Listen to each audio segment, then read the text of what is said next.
The Dallas Mavericks are sitting on a gold mine that might actually be fool's gold. As the NBA draft landscape shifts with nil deals keeping talent in school, those late-round picks are losing their shine. Dallas has found success finding gems like Ryan Nembhard undrafted, making their current collection of late-round capital look like a serious strategic headache. Will the Mavs leverage these picks to move up, or are they just redundant assets in an evolving league? Tired of dropping your phone or struggling to prop it up? Meet the PopSockets phone grip with expanding kickstand in black, your new must-have accessory. Don't miss out. Grab yours today. Click the link in the video description to shop now on Amazon. Rudy Gobert is absolutely owning the paint and his press conferences. After shutting down Nikola Jokic in a massive Game 3 win, the Timberwolves star had a hilarious exchange with Dirk Nowitzki over a no-look pass. Gobert made it clear he was channeling Steve Nash, not the Mavericks legend himself, leaving the studio in stitches. Is this the newfound offensive confidence that takes Minnesota all the way? It is officially time to talk about the awkward exit strategy for Klay Thompson in Dallas. After joining the Mavericks with visions of a championship, he finds himself on a roster in transition following a trade-heavy season. With the franchise shifting toward a new era, Thompson and the front office are staring at a mismatch of timelines and salary cap realities. Could a split be the only way forward for both sides? Sacramento Kings fans, the brutal truth about your 22-win season is finally coming to light.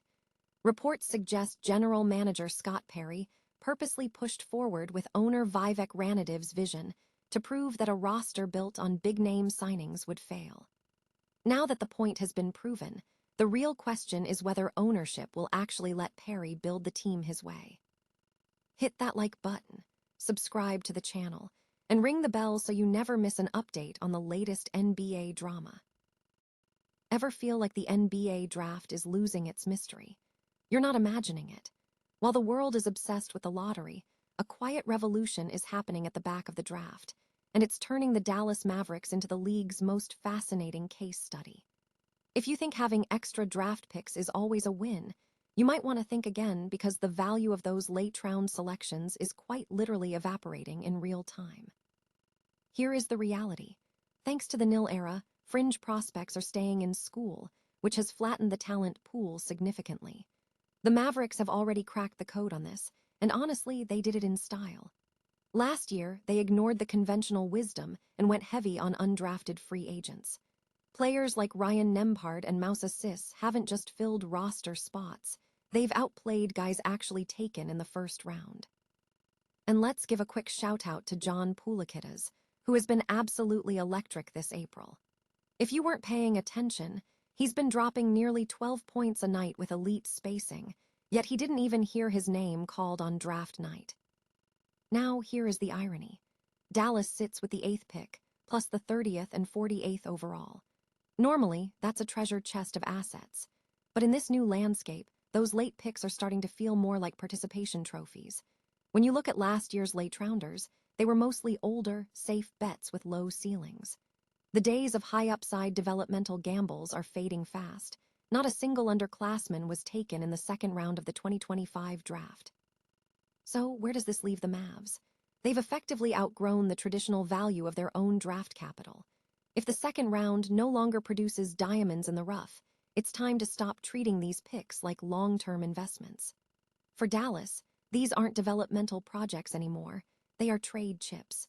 If they want to get better, they need to package these picks to chase proven veterans or find a way to climb back into the top of the draft. It's a brutal shift, but the Mavericks are leading the charge in recognizing that the draft is no longer a game of potential, but a game of leverage. Do you think the Mavs should hold on to these picks or flip them for a win-now piece? Drop your take in the comments below, and make sure you're subscribed for more deep dives into the changing face of the NBA. After all, in a league that's evolving this fast, if you aren't adapting, you're already falling behind. What happens when the league's most criticized big man starts channeling his inner Steve Nash? We're finding out in real time. Rudy Gobert has effectively hit the mute button on his doubters, putting on an absolute defensive clinic against Nikola Jokic.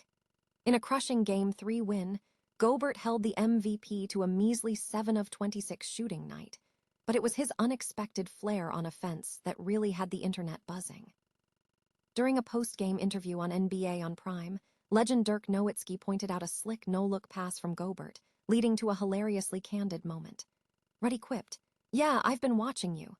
But when Udonis Haslem pushed for clarification, Gobert quickly pivoted. "Nah, Steve Nash, Steve Nash." It was the kind of witty, light-hearted energy you don't usually see from the stoic defensive titan.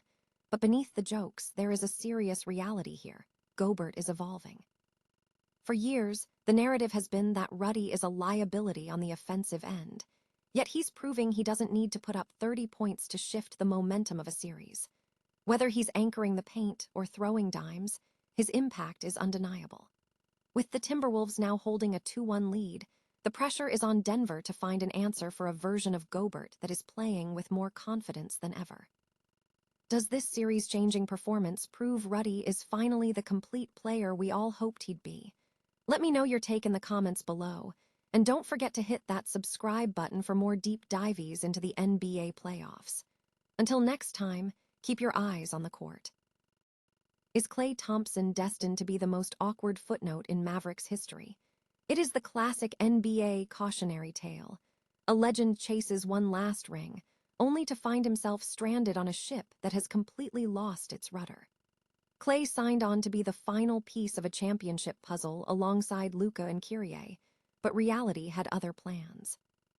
With Doncic moved, injuries piling up, and the team diving headfirst into a rebuild, Klay is essentially playing out the string on a roster that no longer matches his timeline or his ambitions.